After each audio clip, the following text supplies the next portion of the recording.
안녕하세요. 지금 겪고 있을지도 모르는 이야기입니다. 그럼 천천히 들어보시죠. 전 남편과 이혼한 지 딱 10년이 되었습니다. 맨손으로 시작해 악착같이 버틴 끝에 저는 어엿한 의류회사의 대표가 되었죠. 그런데 어느 날 옛 시댁 식구들이 회사로 찾아왔습니다. 그들은 뻔뻔하게도 사업 투자금이라며 제게 20억 원을 요구하더군요. 저는 차가운 웃음을 지으며 그들에게 말했습니다. 길거리에서 얼어 죽든 말든 내 알바 아니니 나가세요. 제 이름은 한서연. 올해 35입니다. 현재 꽤 규모 있는 의류기업의 대표이사직을 맡고 있습니다. 그날은 오전 10시쯤이었을 겁니다. 사무실 통유리창 너머로 쏟아지는 서울의 햇살이 제 책상 위에 놓인 디자인 도안 위로 따스하게 내려앉고 있었죠. 저는 디자인 팀장들과 화상회의를 하며 다음 달 신상품 발표회의 메인 의상을 확정 짓고 있었습니다.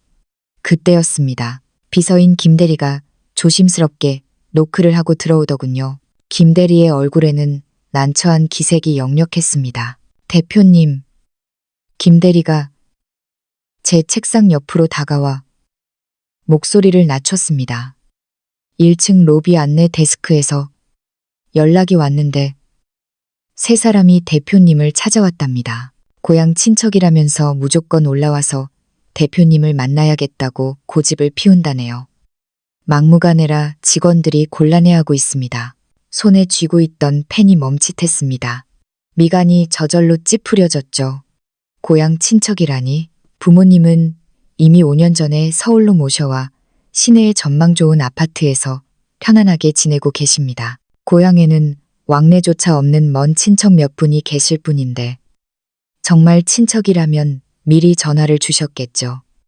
이렇게 예고도 없이 불쑥 찾아올 리가 없었습니다. 누구인지 확인은 했나요?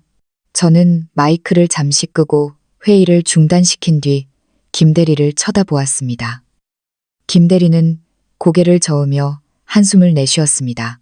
물어봐도 그냥 가족이라고만 하고 대표님이 보시면 알 거라고만 한답니다.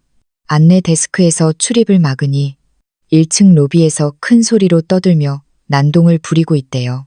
우리 회사가 사람 차별한다느니 당장 들여보내지 않으면 바닥에 드러누워 시위라도 하겠다면서요. 그 말을 듣는 순간 가슴이 철렁 내려앉았습니다. 불길한 예감이 스치고 지나갔죠. 그 막무가내인 말투와 행태. 어딘가 모르게 10년 전 연을 끄는 그 집안 사람들을 떠올리게 했습니다. 올려보내세요. 저는 깊은 숨을 내쉬며 끓어오르는 감정을 눌렀습니다. 최대한 차분한 목소리로 김대리에게 지시했습니다. 단, 접견실로 안내해요.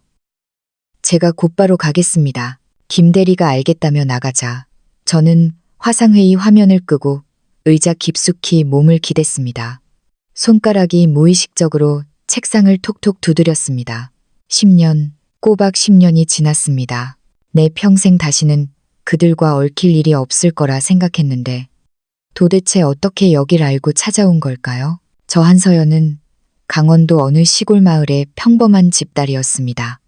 23, 어린 나이에 부모님의 반대를 무릅쓰고 같은 마을에 살던 박민석과 결혼했죠. 민석 씨는 겉보기엔 멀쩡하고 말재주도 좋았지만 그의 어머니인 최말자 씨와 빈둥거리는 남동생 박민호는 처음부터 저를 탐탁지 않게 여겼습니다. 결혼 생활 3년 동안 저는 그 집안의 식모나 다름없었습니다. 밥 짓고 빨래하고 밭일하고 시부모님 수발드는 것도 모자라 시동생 뒷바라지까지 해야 했죠. 하지만 그들은 친정 형편이 넉넉지 않다는 이유로 또 큰돈을 벌어오지 못한다는 이유로 매일같이 저를 구박했습니다. 제가 알못 낳는 암탉이라며 아들 앞길 막는 짐덩어리라고 저주를 퍼부었죠. 결국 아이가 생기지 않자 시어머니는 빗자루를 들고 저를 쫓아냈습니다. 아들이 세장가 들어서 대를 이어야 하니 이혼하라고 강요했죠. 남편이었던 박민석은 그 모든 과정을 지켜보면서도 고개만 푹 숙인 채 한마디도 하지 않았습니다. 그저 어머니가 하라는 대로 따르는 허수아비였죠. 이혼하던 날 저는 위자료는커녕 짐가방 하나 제대로 챙기지 못한 채 빈손으로 쫓겨났습니다. 주머니에는 꼬깃꼬깃한 지폐 몇 장과 갈기갈기 찢긴 마음뿐이었죠. 그때 저는 피눈물을 삼키며 맹세했습니다. 반드시 보란듯이 성공해서 나를 무시했던 저 인간들이 땅을 치고 후회하게 만들겠다고요. 지난 10년 동안 저는 봉제 공장의 미싱 보조부터 시작했습니다. 하루 14시간씩 일하며 김밥 한 줄로 끼니를 때우고 돈을 모았죠. 틈틈이 디자인을 공부하고 경영을 배웠습니다. 그 과정에서 겪은 서름과 멸시는 말로 다 할 수 없습니다. 거래처의 부당한 대우에 비상구 계단에 숨어 펑펑 운 적도 있었고, 자금 회전이 안 되어 부도 위기에 몰려 밤새 피가 마르는 날들도 있었습니다.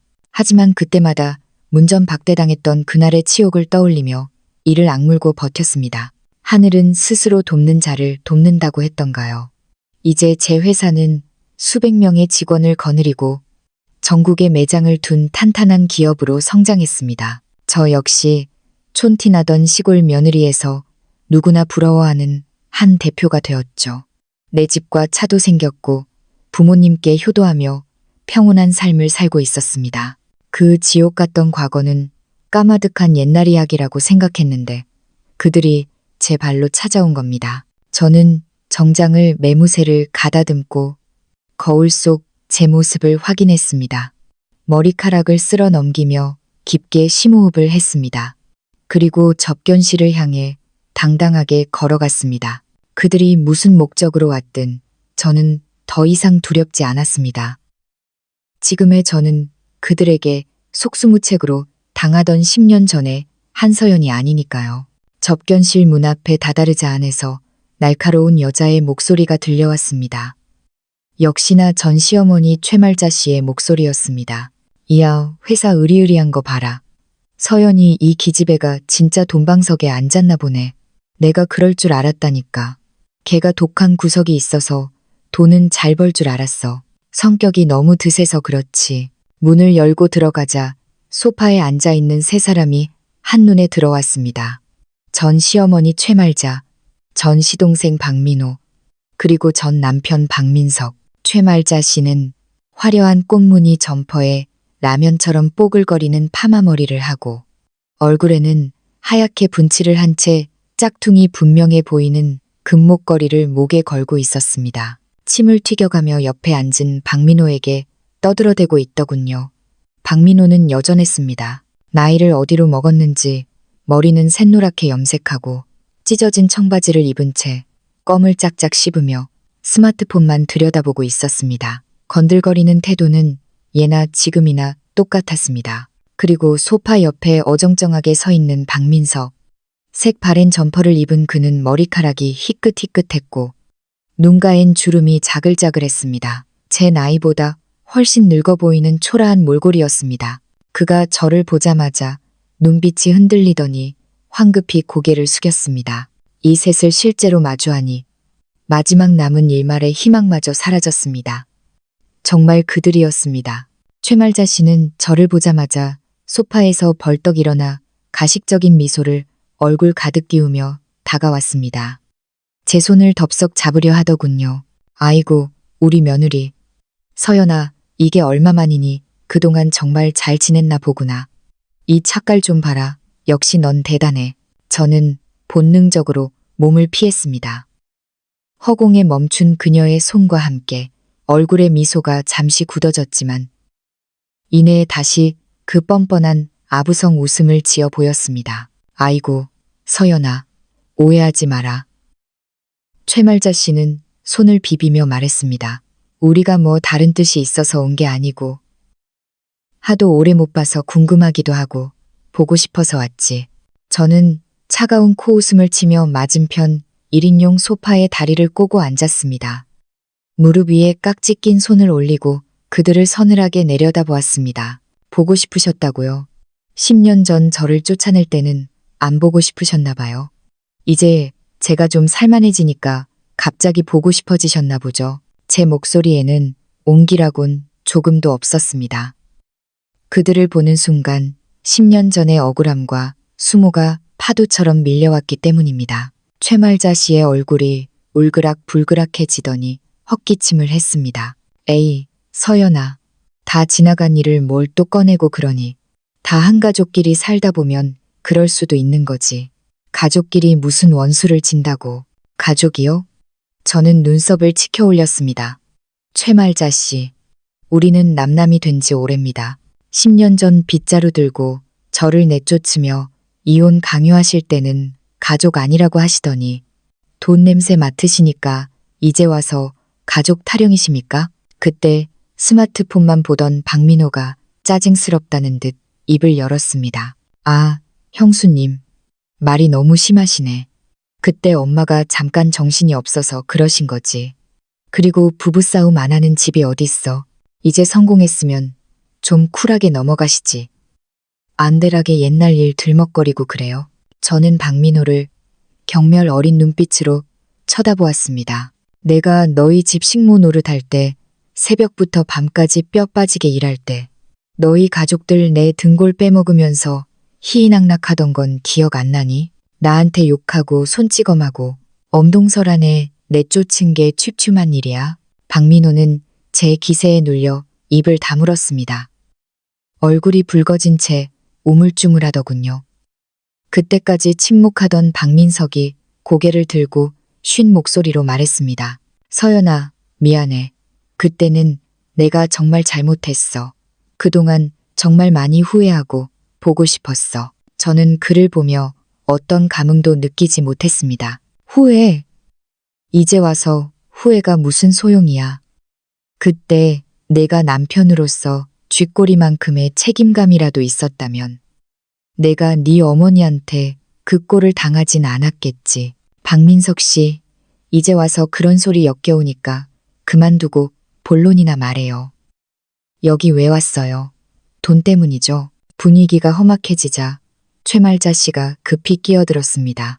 아유 서연아, 사실은 우리가 부탁이 좀 있어서 왔다.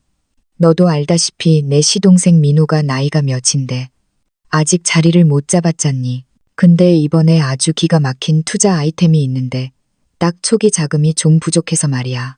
최말자 씨는 탐욕스러운 눈빛을 번득이며 본색을 드러냈습니다. 네가 지금 큰 회사 사장이니까 돈 좀 있을 거 아니니 우리한테 딱 20억만 투자해주라.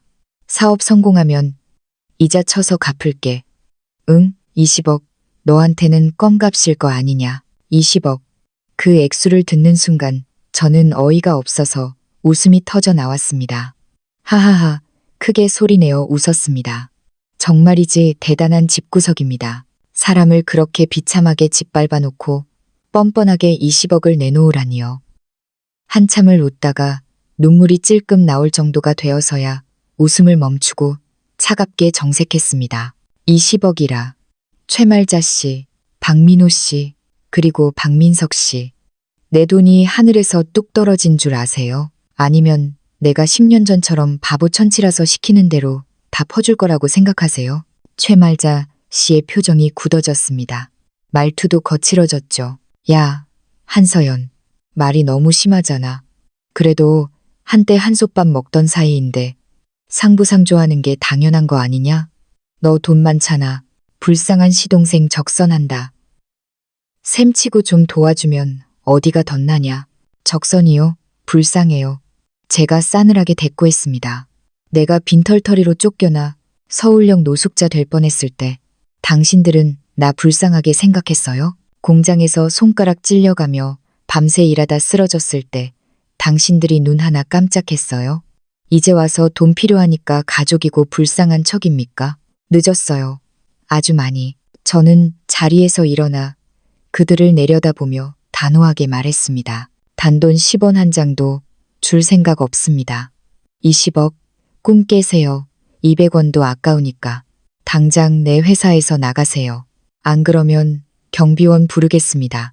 최말자 씨는 제가 이렇게까지 강경하게 나올 줄 몰랐는지 당황하다가 곧바로 본성을 드러내며 악을 쓰기 시작했습니다. 이 천하의 배은망덕한 년. 네가 누구 덕에 이만큼 컸는데 우리 민석이가 너 걷어줘서 사람 구실한 거 잊었어. 은혜를 원수로 갚아도 유분수지. 오늘 돈 내놓기 전엔 한 발짝도 못 나간다. 박민호도 옆에서 거들었습니다. 맞아. 돈 안 주면 여기서 들어누울 거야. 사장실에서 난동 피우면 쪽팔린 건 누난데 어디 한번 해보시지. 박민석은 옆에서 안절부절 못하며 저를 쳐다보기만 했습니다. 저 바닥에 드러누워 떼쓰는 꼬라지를 보니 화가 나기보다는 역겹고 가소로웠습니다. 10년 전이나 지금이나 조금도 변하지 않았더군요. 저는 더 이상 대꾸할 가치도 느끼지 못해 인터폰을 들고 보안팀을 호출했습니다. 보안팀이죠. 지금 접견실로 와주세요. 외부인들이 난동을 부리고 있습니다. 당장 끌어내세요. 전화를 끊고 그들을 노려보았습니다. 마지막 경고입니다. 제 발로 나가세요. 끌려나가서 망신당하기 전에 최말자 씨가 눈을 뒤집으며 제게 달려들었습니다. 이 독한 년이 감히 시어머니를 쫓아내 머리채를 다 뽑아놓을 테다. 하지만 저는 이미 예상하고 있었습니다. 몸을 살짝 피하자 그녀는 허공을 허우적거렸고 곧바로 건장한 보안 요원 2명이 들이닥쳤습니다. 대표님, 괜찮으십니까? 이 사람들, 그리고 이 사람들이 가져온 짐까지 싹 다 밖으로 내보내세요. 저는 그들을 손가락으로 가리키며 명령했습니다. 그리고 앞으로 이 사람들, 절대로 회사 로비에도 발못 붙이게 하세요. 알겠습니다. 보안 요원들은 능숙하게 최말자 씨와 박민호의 양팔을 붙잡아 일으켜 세웠습니다. 최말자 씨는 발버둥 치며 고래고래 소리를 질렀습니다. 놔, 이거 안 놔? 한서연, 너 천벌 받을 거야. 시댁 식구들한테 이렇게 하고도 네가 잘 살 줄 알아? 박민호도 끌려가며 악을 썼습니다. 두고 봐, 가만 안 둘 거야. 인터넷에 다 뿌릴 거야. 박민석은 얼굴이 하얗게 질린 채 아무 말도 못하고 보안 요원에게 등 떠밀려 나갔습니다. 복도 끝으로 사라지는 그들의 뒷모습과 악에 바친 고함 소리가 멀어지자 그제야 꽉 막혀 있던 가슴이 뻥 뚫리는 기분이 들었습니다. 10년 묵은 체증이 내려가는 것 같았죠. 김대리가 걱정스러운 얼굴로 들어왔습니다. 대표님 괜찮으세요? 저는 옅은 미소를 지으며 고개를 끄덕였습니다. 괜찮아요. 아주 속이 시원하네요. 자, 디자인팀 회의 다시 시작하라고 하세요. 다시 자리에 앉아 모니터를 보는데 그들의 얼굴이 잔상처럼 남아 10년 전 기억을 끄집어냈습니다. 박민석과 결혼했던 23살에 저는 세상 물정 모르는 순진한 아이였습니다.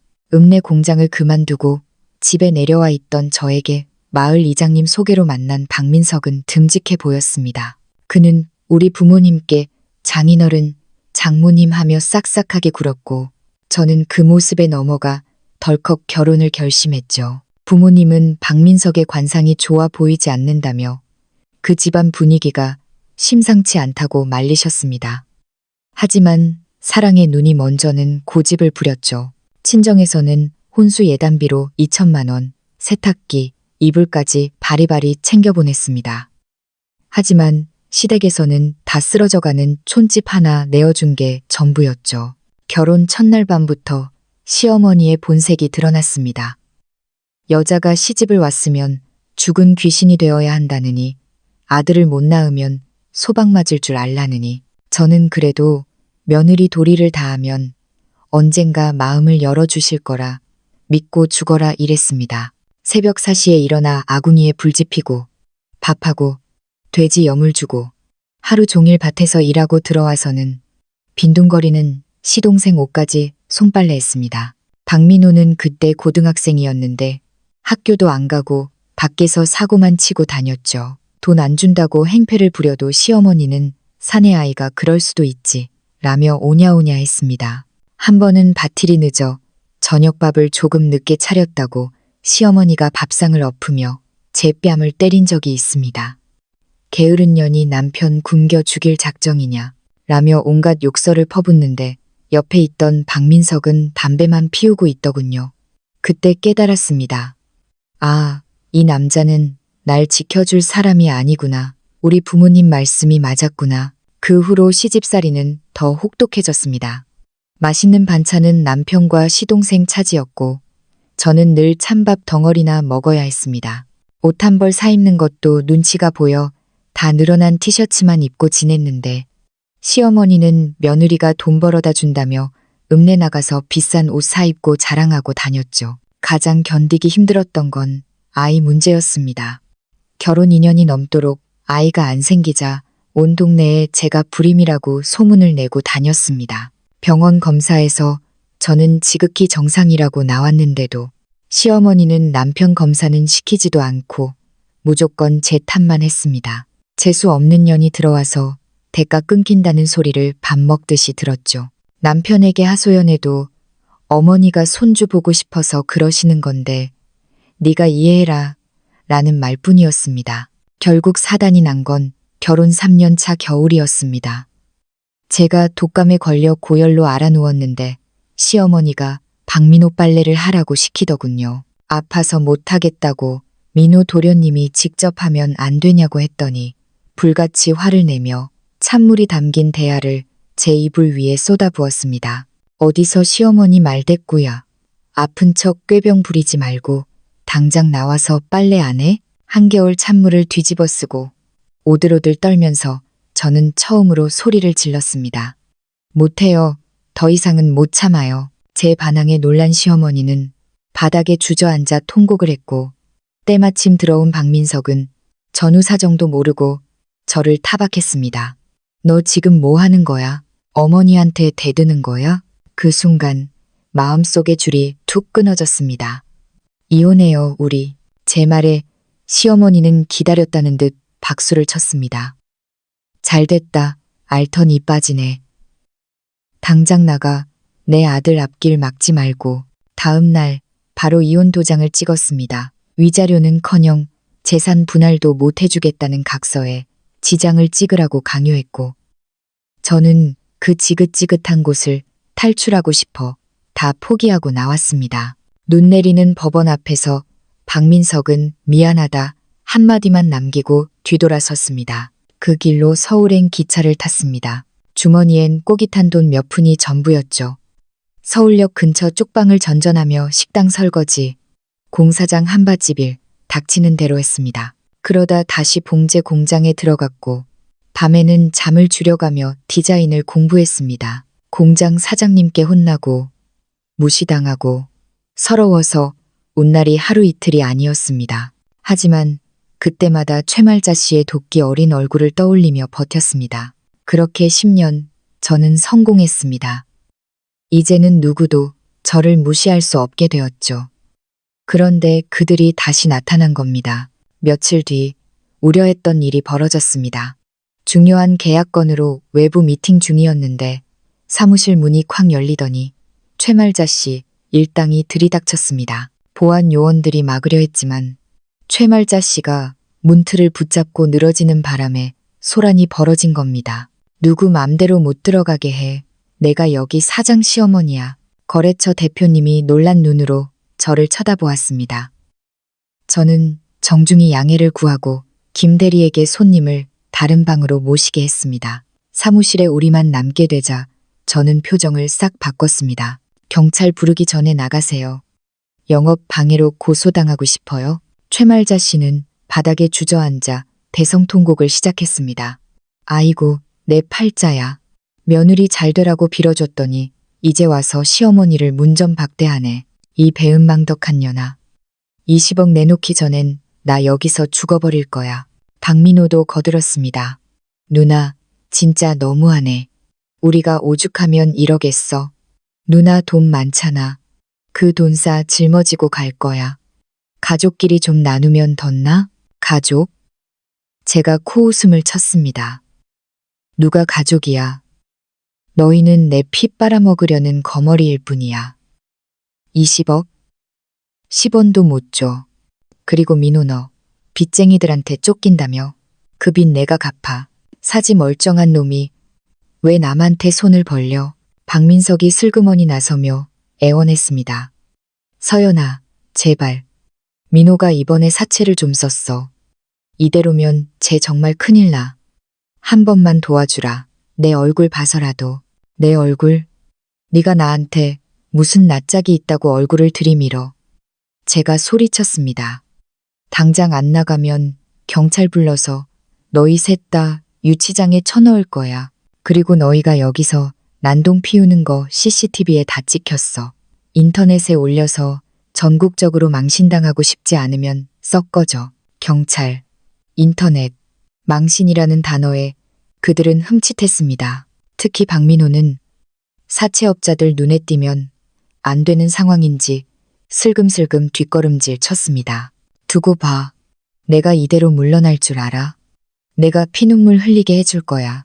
최말자 씨는 악담을 퍼부으며 쫓겨났습니다. 하지만 그게 끝이 아니었습니다. 며칠 뒤 어머니에게서 다급한 전화가 왔습니다. 서연아, 큰일 났다. 내 시어머니라는 여자가 아파트 정문에서 사람들을 모아놓고 널 욕하고 있어. 머리끝까지 화가 치솟았습니다. 감히 우리 부모님을 건드려. 저는 차를 몰고 부모님 댁으로 질주했습니다. 아파트 단지 입구에는 이미 사람들이 웅성거리며 모여 있었고 그 한가운데서 최말자 씨가 확성기까지 들고 떠들고 있었습니다. 여러분, 저기 사는 한서연이라는 여자가 제 며느리였습니다. 제가 걷어 먹이고 입히고 다 했는데 돈 좀 벌었다고 시어머니를 헌신짝처럼 버렸습니다. 페류나도 이런 페류나가 없습니다. 어머니는 창백해진 얼굴로 바들바들 떨고 계셨습니다. 저는 차에서 내려 군중을 헤치고 들어갔습니다. 당장 그 입 닥치지 못해 제가 소리치자 사람들의 시선이 집중되었습니다. 최말자 씨는 저를 보더니 더 기세등등해졌습니다. 오냐, 잘 왔다. 사람들아, 이 여자 얼굴 좀 보세요. 아주 독사 같은 년입니다. 저는 숨을 고르고 주변 사람들에게 또렷하게 말했습니다. 여러분, 제 말 좀 들어보세요. 저 할머니 말은 다 거짓말입니다. 10년 전 제가 저 집안에 시집 갔을 때 혼수 2천만 원 해갔습니다. 근데 결혼식 다음 날 저 여자가 그 돈 뺏어서 여기 있는 둘째 아들 박민호 노름빚 갚는 데 썼습니다. 사람들이 웅성거기 시작했습니다. 그리고 3년 동안 식모처럼 부려먹다가 제가 임신이 안 되니까 불임이라며 한겨울에 내쫓았습니다. 병원에서 저는 정상이라고 했는데도 아들이 문제 있는 건 인정하기 싫어서 며느리 탓만 하다가 이혼시킨 사람입니다. 그런데 제가 성공하니까 이제 와서 20억 내놓으라고 찾아온 겁니다. 이게 사람입니까? 제 폭로의 여론은 순식간에 반전되었습니다. 사람들은 최말자 씨를 손가락질하며 수군거렸습니다. 아유, 세상에. 며느리 돈 뺏고 쫓아낼 땐 언제고 이제 와서 돈 달래? 양심도 없네. 저런 시어머니 밑에서 어떻게 살았대? 당황한 최말자 씨가 씩씩거렸지만 제가 핸드폰을 들어 녹음 버튼을 보여주며 예끼를 박았습니다. 지금 당신이 하는 짓, 허위 사실 유포의 명예훼손입니다. 그리고 여기 아파트 주민들 소란 피운 죄까지 더해서 싹 다 고소할 겁니다. 감방 가고 싶으면 계속 떠들어 보세요. 결국 그들은 주민들의 야유 속에 도망치듯 사라졌습니다. 며칠 후 박민석에게서 연락이 왔습니다. 할 말이 있다고. 그때 임신이 안 됐던 진짜 이유를 알려주겠다고요. 저는 카페에서 그를 만났습니다. 박민석은 초라한 모습으로 고개를 숙인 채 고백했습니다. 사실 그때 병원에서 검사받았어. 나한테 문제가 있다고 하더라.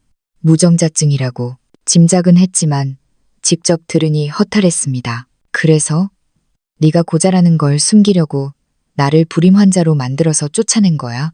내 자존심 지키려고 내 인생을 망가뜨려? 미안해. 엄마가 알면 쓰러지실까봐. 내가 비겁했어. 서연아, 나 이제 정말 반성했어. 우리 다시 시작하면 안 될까? 나 정말 너한테 잘할게. 다시 합치자. 저는 그에게 마시던 물을 끼얹고 싶었지만 참았습니다. 미친 소리 하지 마. 다시 합치자고. 너네 집 빚 갚아줄 호구가 필요한 거겠지. 20억? 꿈도 꾸지 마. 그리고 다시는 내 눈앞에 나타나지 마. 그 후로도 그들의 악행은 계속되었습니다. 회사 앞에 텐트를 치고 시위를 하질 않나. 제 차를 가로막고 협박을 하질 않나. 하지만 저는 그때마다 철저하게 법으로 대응했습니다. 접근 금지, 가처분 신청을 내고 명예훼손으로 고소하여 승소 판결을 받아냈습니다. 법원은 그들에게 위자료 1억 원을 지급하고 공개 사과하라고 판결했습니다. 물론 그들은 돈이 없어 땡전 한 푼 못 냈지만 신용불량자가 되어 옴짝달싹 못하게 되었죠. 그러던 어느 날 사이다 같은 소식이 들려왔습니다. 박민호가 투자하려던 대박 사업이 사실은 다단계 사기였고 그나마 남아있던 시골 집 문서까지 날렸다는 겁니다. 빚쟁이들에게 쫓기던 박민호는 도망치다 다리가 부러져 병원 신세가 되었고 그 충격으로 박민석은 뇌출혈로 쓰러졌다고 합니다. 병원에서 연락이 왔습니다. 수술비가 없으니 보호자로서 와달라고요. 저는 단호하게 거절했습니다. 저는 보호자가 아닙니다. 남남입니다. 최말자 씨가 회사로비에 찾아와 무릎을 꿇고 빌었습니다. 서연아, 내가 잘못했다. 제발 민석이 좀 살려주라. 수술비 5천만 원만 빌려주면 내가 평생 갚을게. 저는 차갑게 내려다보며 말했습니다. 아주머니, 인과응보라는 말 아시죠? 당신들이 10년 전 나한테 했던 짓을 생각해 보세요. 내가 왜 당신 아들을 살려야 하죠? 5천만 원? 그 돈으로 차라리 유기견 센터에 기부하겠습니다. 당신 아들은 당신이 알아서 하세요. 결국 박민석은 제때 수술을 받지 못해 식물인간이 되었다고 합니다. 최말자 씨는 병원비와 빚더미에 눌려 폐지를 줍는 신세가 되었고요. 얼마 전에는 악에 받쳐 저를 상대로 이혼 당시 재산 분할 청구 소송을 냈지만 당연히 기각되었습니다. 오히려 무고죄로 고소당할 처지에 놓였죠. 이제 제 삶에서 그들의 그림자는 완전히 사라졌습니다.